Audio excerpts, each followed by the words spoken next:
Well, welcome back, and now we're ready to go to the section called Identifying Letter Sounds, and that's found in the first lesson, 1-8. And so I want you to turn to that page, and it should look like this, okay? Everyone has turned to this page, both tutors and students. All right, very good. Now, what I have done is I have put the letters and the chart a little bit on the board here so I can demonstrate to you what you are to do with your students. Now, the next couple pages in this section is progressively helping your students learn how to identify not only the shape and the sound of the letter and the visual aid that represents that sound, but then how it fits into a word, and little by little you're going from the known to the unknown. We're still working on this same objective. And as you go through page to page, you will see that eventually they will be able to recognize a complete word by the picture. And that will help them as they begin to transition into reading. Okay? So turn to page 1-8, and let me just show you what you do on the first page, and then we'll move on to the second page. Now, here are the letters that are the consonant sounds on your page. And so your directions are to help your student hear the sound and then pick the word, the visual aid picture word, that represents this sound. So what you will have to do as a teacher is to say, what sound is this? Like in pronunciations, right? So if they go, you say, that's right, it's f sound. So, lion, fan, cat. Which one has the f sound? Lion, fan, cat.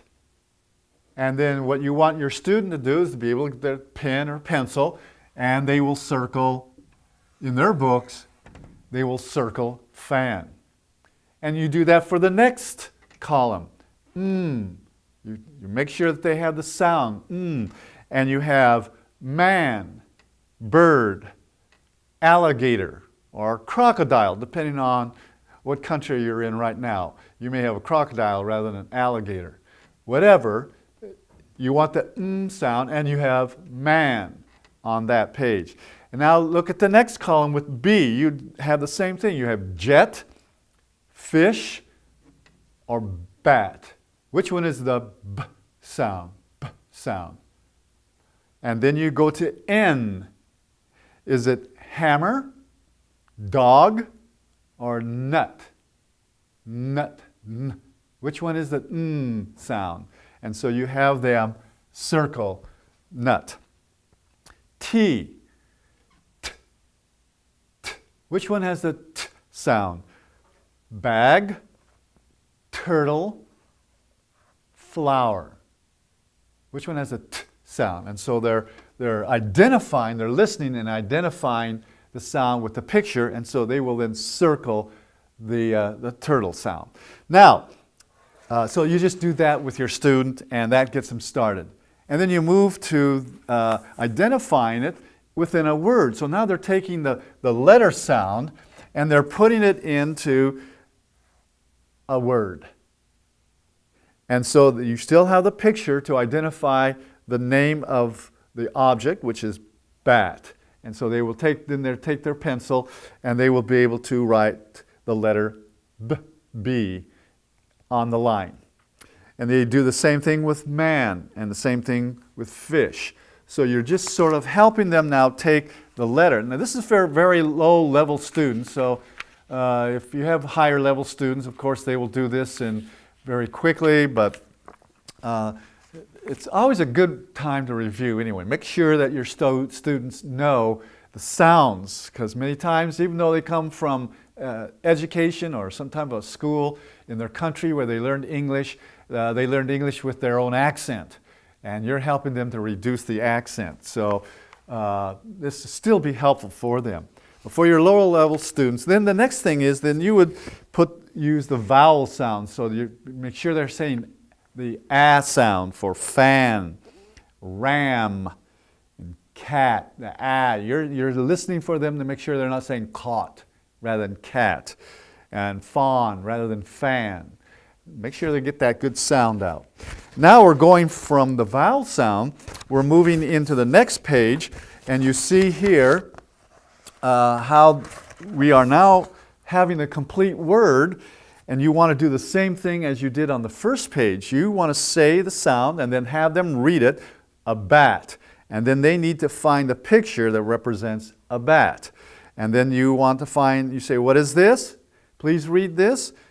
A man. Good. Which picture represents a man? So now they're identifying what they know is a man with the object word. And even for beginner students, this will help them as they get into some reading, which will reinforce their oral skills.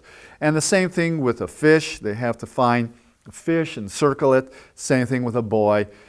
An apple, a table, a boy, and they circle a boy. All right?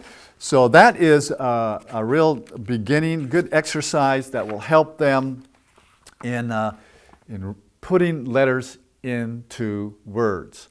Now, if you turn the page, before we get into the reading section, we sort of finalize this into recognizing letter sound combinations. And this column is very much like pronunciation. However, in this case, they're finding that these consonant sounds that we worked on before in the last episode may be at the end of the word or in the middle of a word.